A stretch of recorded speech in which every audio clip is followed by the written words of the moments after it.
Dennis. So sabi nga, Dr. Cordelis, sabi nga niya, tayo gusto magiging sundalo. Tama o yun? Gusto ko magiging sundalo. Mula bata pa tayo hanggang college, hanggang natapos natin, gusto ko pa rin. Hanggang nasa trabaho na tayo, gusto ko pa rin maging sundalo. Pero hindi yan ordinaryo sundalo, gusto ko magiging general. Yung gusto ko noon. Gusto ko maging general. Kung maging sundalo man, yung sa PMA, kaso lang noon, mahirap noon, kunin yung slot na yan. Mayroong slot, dalawang slot lang yan bawat probinsya noon. So halos yung mga anak ng mga colonel, mga officers na makuha, hindi kaya noon na pwede anytime. Sa PNPA, marami nga tayong mga Adventist, mga graduate ng theology, ay nagiging PNP officers. Ngayon ay mga colonel na. Mga colonel na, yung second batch ng PNPA dito. Ang pinakamataas ay full-fledged colonel na. Ay dito rin nag-church sa AUP, bibigyan din sila ng pagkataon na during Sabbath ay libre sila. So kaya nga, ilang thesis to yun? Galing elementary hanggang naging OTC, officer. Ang pinakamatindi ay doon sa Mount Trinity College. Kung natatandaan nyo si Sir Abilianida noon, kamandan natin doon sa MBC. Tapos na yung OTC ko doon sa Negros College, Senior College, naging one of the assistant tayo ni Abilianida noon. To make this long story short, ay mayroong dalawang gusto kukunin ng isang batalyon na yan na magiging commission officer ng kambatan. Ay isa tayo sa dalawa na pinili, pero kaso lang, ay mayroon pa akong isang subject na kukunin para makagraduate ng theology. Yung field school ko, kasi sama yung training, 6 months yun, tuloy-tuloy. Pwede. Nasa gawain na tayo, sabi naging kaibigan ko yung Colonel Provincial Director ng Lanao, sabi nga niya, Pastor Kaderman, gusto niyo ba magiging police? Lateral entry. Pastor na, koordinado na ko noon. So anong gagawin ko? Sabi nga niya, yung trabaho mo ay laro ng tennis. Yun lang, lateral entry. Kung saan ako pupunta, doon kayo. Maging bodyguard niya, well, sabi ko, wag. Kasi gusto sana ako maging general. Kung maging pulis ako, maging bodyguard na ako ng general. So hindi yan pwede. So kaya nga hindi ako natuloy yung pangarap natin na maging sundalo hanggang nandito tayo naging panyo, yung servant nyo sa gawain. So praise the Lord na nandito tayo. Nakita na-meet ko si Pastor Doble. Anak ng pastor yan, at kapatid ng kasamaan ko sa Western Mindanao, at sa mga kapatid natin na galing sa Mindanao. Sabi nga nila, pwede pastor, na 80%, pwede na Cebuanuhin mo. Cebuanuhin mo. Kung pwede kaya, yung i-deliver natin ngayon ay Cebuano. Okay lang sa inyo? Ay marami naman mga, kasi yung problema sa SSD, hindi naman ganun karami yung mga tao doon. Pero kung gusto mo magpa-practice, si Eric, 4 years old pa to dito sa galing Iloilo to eh. Pero dito na nag-aral hindi na yan marunong magsalita ng Ilonggo, pero makaintindihan. Ganun din yung mga eksperyensya ng kagaya ko, conversational pwede. Pero sama na ganito mag-preach, hindi pwede. Zerubbabel started the rebuilding of the temple in Jerusalem, and Israel is the one responsible for the spiritual affairs of the people of God at the time. But as far as the wall of Jerusalem is concerned, and he said, sharing the dream, sharing the vision, let us rise. And this is what the Lord had said. Before going to talk to the king, Ahasuerus, he first shared this plan to his God. And he said, this is the plan. This is the plan. And then when the people realized the importance of rebuilding the wall of Jerusalem, in verse 18 it says, we will arise and build. Because this is really a good, thing for us to do. So that is also true to all of us. Sharing to you the vision, sharing to you the plans, that maybe a few years from now, we will see another building that will rise here, and all of us will have the commitment, or we will rise and build a big church in this part of our territory. And now, shall remember the Lord in all these 18 years. In all these 18 years, number one, to humble you. And you shall remember the Lord your God all these 40 years. And if paraphrasing, you shall remember the Lord these 18 years to humble you and to test you and to know what is in your heart, either you are keeping the law of God. Speaking of the law of God is very crucial. Just very recently, and I told the people, this is the second time. The first time was at the time when we were asked to officiate. It is really a celebrated wedding ceremony. It was attended by the higher officials of the government. The highest so far were the two senators attended the wedding. Okay, attended the wedding. Going to connect this message, just to know either you are keeping the law of God or not. And then last week again, and asked who this man sitting close to this guy. And then I was told, oh, that is Attorney Baligo. You know Attorney Baligo. So I'm not turning this celebration to a political arena. Okay, forget about it. It's the 18th lawyer of the 18 Marines. Okay, and we talked. And during the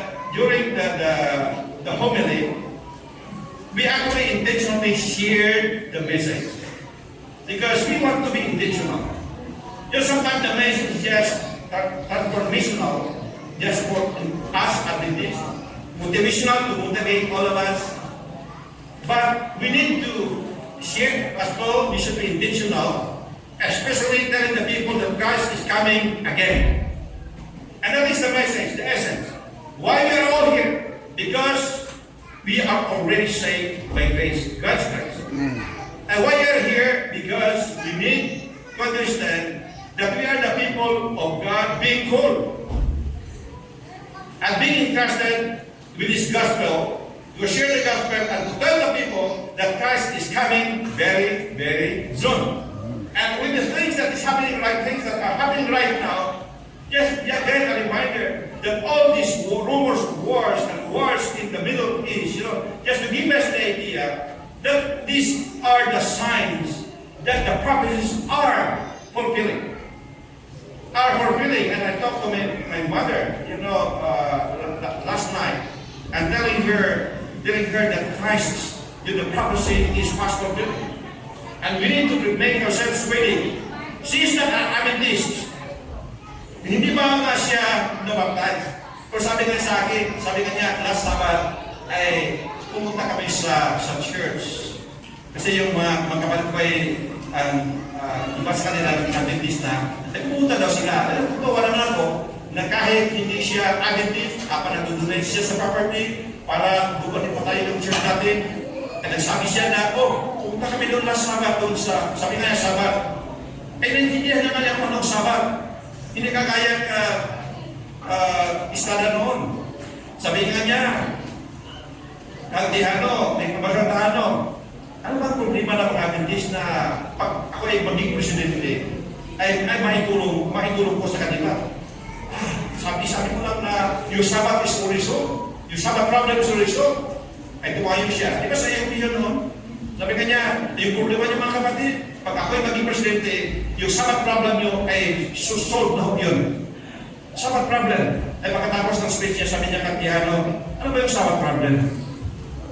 Hindi niya alam na Sabbath problem is Sabbath actually. So dapat natin Ang layunin natin mga kapatid na ipagsabi, ipatutuo. Diba? Yung minsay na ito. Nasabi ko nga doon, intentional, we stood and shared the gospel. Sabi ko, there are only two institutions that Adam brought with him beyond the gate of paradise. Beyond the gate of Eden. And beyond the gate after when the sin came here on earth, and then when they were being asked to leave the Garden of Eden, and only two institutions. The first institution was the Sabbath. Are still in effect. Nandiyan pa yan. Nandiyan pa yan. Hindi natin makukuha. Bakit? Kasi yung Sabbath hanggang yan sa langit. Mayroon pa yan. Mayroon pa tayong Sabbath celebration. Amen? So kaya nga sabi ko, ano na mapura sa iyo? Parang introduction mo ng mga kapatid. Wala tayong problema. Nakatiis nga tayo sa 18 years. Ito pa kaya. Patitiis nga natin 18 years. Hindi natin 18 years. So nagbibiro na tayo. Pero ganito. Yung pamagat ng ating sermon ngayon ay ngayon o kailanman. Sa English pa, sa atin pa, sa English na kasabihan mga kapatid, ay now and forever. Di ba mayroon now and forever? Di ba mayroon kanta niyan? Mayroon kanta. Now and forever. Importante nga natin malaman kung gaano ka-importante yung pagkakaisa at ang misyon para sa lahat. So hindi exempted ang isa sa atin, hindi kakaya sa basketball. Di ba? Sabi nga, championship yun noon eh. So, championship. Pero buti na lang nanalo tayo sa semi-final. Pero hindi ako nakalaro sa championship. Eh yung sa basketball naman mga kapatid, iba ho itong rule ng bawat player. May mga rule ho yun. Noon, itong rule na binigay nila sa akin, ako ay kahit ano, sige, pwede nga makaupo, pwede din. Pero bawat shoot ng bola, ay yung mga tao ay nagpalpakan yan. Nagpalpakan yan. Yung mga spectators, sige, fight. Pero hanggang doon lang ang kanilang mga papel. Wala na yun. Sa gawain ng Panginoon, ang lahat ay dapat kasali sa gawain ng Panginoon. Amen. Hindi pwede na ang iba ay habang nagsushoot, ang iba habang nagdidribble ng bola, ang iba ay nagpalpakan ng bawat shoot ng bola. Hindi yan pwede sa gawain ng Panginoon. Dapat natin maintindihan mga kapatid, ang misyon para sa lahat. Amen. Ang misyon para sa lahat, itong ating mga ating engineer, at saka yung ating architect. Ang Panginoon ay nagbigay sa kanila ng biyaya ng mga talento sa kanila. Pwede din sila makaparticipate kahit yung situation nila. Pwede. So walang exempted sa atin ngayon ang lahat. Misyon para sa lahat. Ang mga prioridad na ito ay naglalayong palalimin ang ating spiritual na buhay. Pangalawa, patibayin ang mga doktrinang Adventista, kagaya ng doktrina sa immortality of the soul. Marami pa nga sa atin mga kapatid na hindi pa natin alam ang pinakaminsay itong state of the dead. Tayo lang po, sa lahat ng mga grupo siguro. Kasi kahit Muslim, with due respect, kahit yung Buddhist, with due respect sa itong mga reliyon, ang sa ating pananampalataya mga kapatid, ganito, na habang ang Panginoon ay sabi niya, babalik siya sa pagkuha sa atin ang pagbigay buhay sa mga una-una nauna sa atin mga kapatid. Yung doktrin natin na tayo ay bubuhayin muli. Hindi na pagkatapos ng isang tao ay mamatay, diretso yan sa langit. Hindi yan doktrina ng Biblia. Hindi din yan doktrina ng Adventista, ang doktrina ng Biblia na ang tao sa the time that a person die and he will wait until the coming of Jesus Christ. And that is the message. Kaya nga makikita natin sa Facebook, kahit tayo, makikita natin na i-address natin sa mga patay to see you in the resurrection morning. And that is not the message. We say, I'll see you and we love you. And it seems that we are talking to the dead. Yes. Hindi o yan. So kaya nga, patitibayin natin ang doktrinang Adventista second coming of Christ, palalakasin ang pagkakaisa sa iglesia, dapat yan, at pabilisin ang pandaigdigang ebanghelismo. Kasi yung mission para ito sa lahat. Yung contribution, the situation now in the Middle East, the situation in some parts of the world, makikita natin mga kapatid, ito lahat ay mga propesya na natutupad na. Okay. So kaya nga dito ang ating pananagutan, our responsibility, ang paglilingkod sa Diyos ay hindi opsyon. Ito ay pananagutan.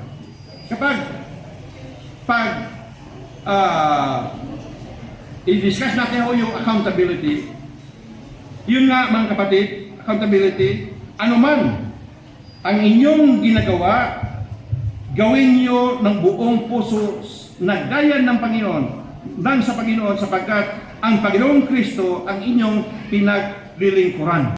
Ang prinsipyo mga kapatid, yung tinanong ni Paraon, si Moses, sino ang gusto mo isasama sa inyong pag-aalis? Tingnan niyo mga kapatid, ang prinsipyo sino? Yung pinaka-question na Moses was being challenged that time. You tell me who are those people that you are going to take with you, leaving Egypt, going to the wilderness, and to give, and to worship your God.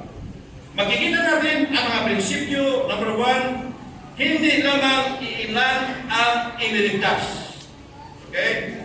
Aban sa prinsipyo na ito mga kapatid, buong pamilya, buong kamilya. Kung may-reflect natin dyan sa screen mga kapatid, makikita natin ang mga prinsipyo. Yung sinabi ni Moses, o sabi niya, lahat po kami. Ang mission natin, lahat, sabi ni Moses, lahat po kami.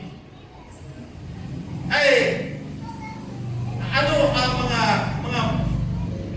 nangyayari ngayon, mga kapatid, sa paligid natin? Ay sabi ni Moses, lahat po kami, mula sa pinakabata hanggang sa pinakamatanda. Our sons, our daughters, and everybody. Ito ang Adventist mission mindset. Walang maiiwan, lahat ay kasama, lahat ay maaabot. Kasi mission para sa lahat. Mission para sa lahat. Bakit tayo nakarating sa 18 years? Ang pinaka-issue diyan mga kapatid, dahil ito ay mission na binigay ng Panginoon sa bawat isa sa atin. Dito sa Exodus 12:38, maraming hindi Israelita ang sumama sa kanila. Our mission begins when the message will be shared to our neighbors. Mission starts when this gospel of Christ will be shared sa ating mga kaibigan. Hindi lang po yan na. Sabi nga ni Paraon, you can go and leave the place only the men will go with you. Ay halimbawa ganoon ang mga pangyayari mga kapatid. Kung itong tanong ay itatanong na Panginoon sa bawat isa sa atin, ano naman ang ating isasagot sa Kanya? Pwede ba? Ang sabi ng ni Paraon, you can leave the place but only men, because I know na mayroon kayong masamang binabalak na sa inyong pag-alis, hindi na kayo babalik pa. So wise naman si Paraon, sabi niya, pwede. Kasi pag men only, ay pwede makatapos na magsamba doon sa wilderness, ay pwede naman kasi na doon, naiwan yung mga anak, naiwan yung asawa, naiwan yung mga area nila. So kaya nga, sabi ni Paraon, only men can go with you. But, ang principle, mga kapatid, walang maiwan. Lahat ay kasama, lahat ay maabot. Amen. Ito mga kabataan natin, mga anak natin, mga kapatid, dapat natin tingnan. Tapos naman, nasaan yung mga kapatid natin, mga kapatiran. Mga kapatiran. Isang beses, sabi ko, yung sa panahon ng pandemya, Friday, the topic was baptism. Kasi yung mga kapatid ko ay halos na sa ibang bansa. Sabi ko, before I pray, I have to call my siblings. Iniisa-isa natin sila mga kapatid. Kasi ibas ka na, business na. Okay, 14 kami. 14 kaming magkakapatid. Oh. Legacy yan na iniwan ng ama namin at saka yung ina namin. Ganon kami karami. Okay, 14. Buti na lang namatay yung dalawa, so naiwan. So kaya nga, ganon. Buti na lang. Sabi ko, you have to watch tonight. Ay pagkatapos ng sermon, sabi kanya, Manong, sabi kanya, Kuya, ay kailan kaya, sino kaya ang magbaptize sa akin? Kung hindi pa pwede kasi hindi pa kayo naka-receive ng Bible study. Pwede no, pwede. Ako na. So, eventually na-baptize ko yun. So, yung sabi ko kanina sa inyo, yun yung nanay ko sumama sa kanila. Yung nag-respond sa call na yan na magbaptize. So, ngayon na. So, kaya nga, sa mission natin mga kapatid, hindi lang ilan-ilan, kundi lahat, anak na babae, anak na lalaki, kapatid natin, yung kapitbahay natin, mga kaibigan natin, kung nga natin makasama nga si Architect Eric. Kung nga, natutunan siya. First time niya na hindi na natin express kasi si Chris ka, sabi nga niya, burden niya yun. Burden natin lahat yan. Yung rumbo natin lahat, rumbo. Cebuano na yan eh. Yung rumbo. Yung destination natin ay lahat. Hindi lang ito exclusive, ito ay inclusive. Inclusive sa lahat ng mga tao, mga kapatid. Maraming hindi salita ang sumama sa kanila. Ang misyon ay inclusive. Hindi naman para sa atin, kundi para sa lahat. Amen. Amen. Para sa lahat. The urgency of the mission. Yung sa Tagalog mga kapatid, parang nasa Congress, nasa Senado tayo, yung fourth wheel, yung ginagamit sa fourth wheel, nagbatihan mo yung word na yan, fourth wheel. Pero sa atin ay urgency. Urgency immediately. Yung term na ginagamit, mga kapatid, kakyat na mission. Kagad-agad. Now, no more time for delay. Government project, no delay. Government project, no delay. Kaya pag makita mo yun, kailangan no delay. Ambulance, no delay. Violation na yun pag mayroong ganon. So, Hayag 14, 6, and 11, Revelation 14, 6, and 11, makikita natin ang tatlong anghel na mensahe lumilipad sa gitna ng langit. Nagdadala ng walang hanggang ibanghelyo. Ang Adventist lang ho, the Seventh-day Adventist kanina, before sa Sabbath School, natutuwa tayo na mayroong yung program na gano'n.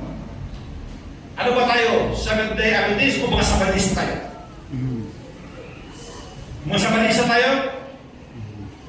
Isang business doon sa Davao. Experience ng Pastor Aguinaldo, sabi niya, ay mayroong mga Adventista. Sabado, pumunta doon sa church. Ay, kapit lamang mga kapatid, umulan ng malakas. Pagkatapos, yung dinaanan nila ay nagbabad ng palay. Okay? Ng palay. Ay, humihingi ng tulong.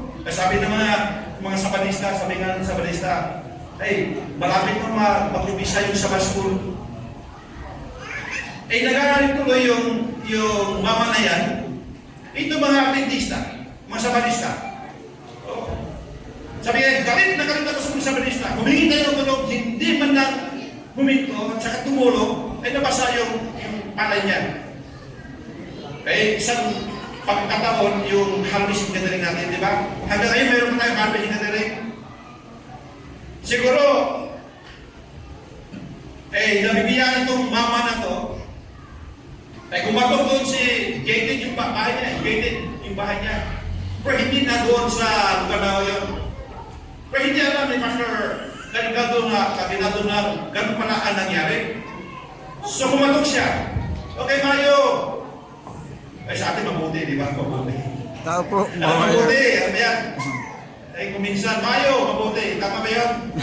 Sabi ni Pastor Pilar, nasaya sila noon. Gusto siya kumain ng mais. Ay hindi niya gusto, hindi alam kung paano natikman muna. Yung sabi na niya, ano kayong pwede matikman muna? Bago bumili. Ay sabi nga niya, sampol. Okay, sampol. Di ba sampol yun? Di wala siyang ibang pati. Wala siyang ibang terminology na sabi nga niya, Halimbawa.